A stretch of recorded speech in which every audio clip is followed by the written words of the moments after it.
42% రిజర్వేషన్ని ఓబీసీలకి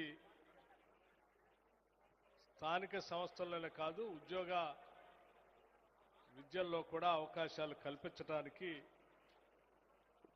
రాష్ట్ర ముఖ్యమంత్రిగా కేబినెట్ అందరినీ ఒప్పించి ఒక నిర్ణయం తీసుకొని ఈరోజు దేశమంతా కూడా 42% రిజర్వేషన్ గురించి మాట్లాడుకునేటువంటి పరిస్థితి తీసుకొచ్చినటువంటి మన రాష్ట్ర గౌరవ ముఖ్యమంత్రి శ్రీ రేవంత్ రెడ్డి గారికి, అట్లాగే అఖిల భారత కాంగ్రెస్ కమిటీ రాష్ట్ర ఇన్ఛార్జ్ వర్యులు మీనాక్షి నటరాజన్ గారికి, నా తోటి సహచర మంత్రివర్గ సభ్యులందరికీ, పార్లమెంటు సభ్యులందరికీ, శాసన పరిషత్ సభ్యులందరికీ, శాసన మండలి సభ్యులందరికీ, రాష్ట్ర కాంగ్రెస్ కార్యవర్గ సభ్యులందరికీ, వివిధ జిల్లాల నుంచి ఇక్కడికి చేసినటువంటి జిల్లా కాంగ్రెస్ కమిటీ అధ్యక్షులకి, అనుబంధ సంఘాల అధ్యక్షులకి,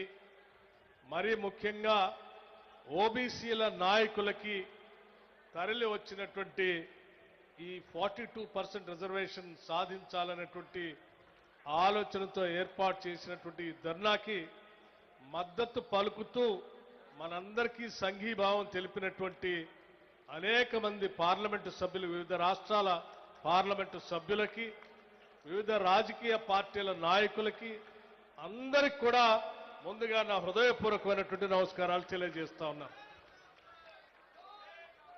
ఈనాటి జంతర్ మంతర్ ధర్నా సమావేశం బహుశా భారతదేశ చరిత్రలో సువర్ణాక్షరాలతో లిఖించబడబోతుందని చెప్పడానికి ఎటువంటి సందేహం లేదు. ఈ దేశానికి గతిని దిశ నిర్దేశించేటువంటి ఒక గొప్ప కార్యక్రమం ఈరోజు ఈ జంతర్ మంతర్లో రాష్ట్ర ప్రభుత్వ ఆధ్వర్యంలో, రాష్ట్ర కాంగ్రెస్ కమిటీ ఆధ్వర్యంలో ఈరోజు పెద్ద ఎత్తున జరుగుతూ ఉంది.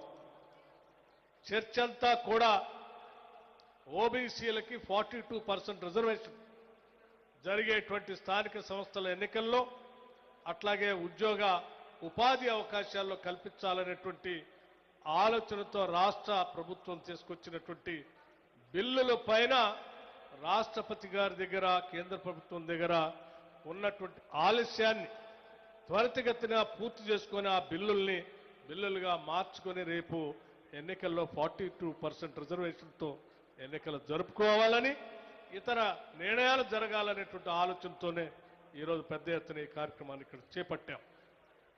మిత్రులారా, నేను మీ అందరికీ ఒక విషయం చెప్పాలని భావిస్తా ఉన్నాను. ఈనాడు ఈడ జరుగుతున్నటువంటి ఈ సమావేశం ఆషామాషిగా జరుగుతున్నటువంటి సమావేశం కాదు.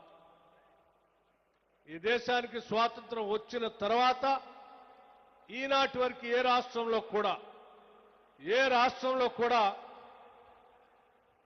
ఈ కాస్ట్ సర్వే జరిగి socio economic political education political survey, caste survey అనేది ఈ దేశంలో ఎక్కడా జరగలేదు.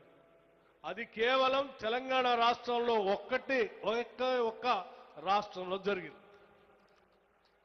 దీనికి ప్రధాన కారణం ఆనాటి సాధారణ ఎన్నికల కంటే ముందు రాహుల్ గాంధీ గారి ఎన్నికల ప్రచారంలో భాగంగా ప్రతి సభలో తెలంగాణ రాష్ట్రంలో కాంగ్రెస్ పార్టీ అధికారంలోకి వస్తుంది, రాగానే మేము కాస్ట్ సర్వే చేపిస్తాం, తద్వారా రాష్ట్రంలో ఉన్నటువంటి వనరులు కానీ, అవసరాలు కానీ, లేకపోతే అధికారంలో కానీ మిగతా పరమైనటువంటి అనేక అంశాల్లో ఓబీసీలకి న్యాయం చేసేటువంటి కార్యక్రమాన్ని చేపడతామని చెప్పి ఆయన ఇచ్చినటువంటి వాగ్దానాన్ని రాష్ట్ర ప్రభుత్వం కాంగ్రెస్ పార్టీ ఆధ్వర్యంలో ఏర్పడగానే నాయకుడిచ్చినటువంటి వాగ్దానాన్ని ఎట్టి పరిస్థితుల్లో మనం అమలు చేయాలనేటువంటి ఆలోచనతోనే కాంగ్రెస్ ప్రభుత్వానికి నాయకత్వం వహిస్తున్నటువంటి ముఖ్యమంత్రి రేవంత్ రెడ్డి గారు ఆలోచన చేసి కేబినెట్ ముందు ఒక తీర్మానం పెట్టారు.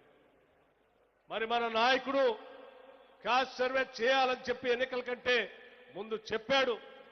మన నాయకుడు ఆలోచనల్ని మన ముందుకు తీసుకొని పోవటం మనందరిపైన బాధ్యత ఉంది.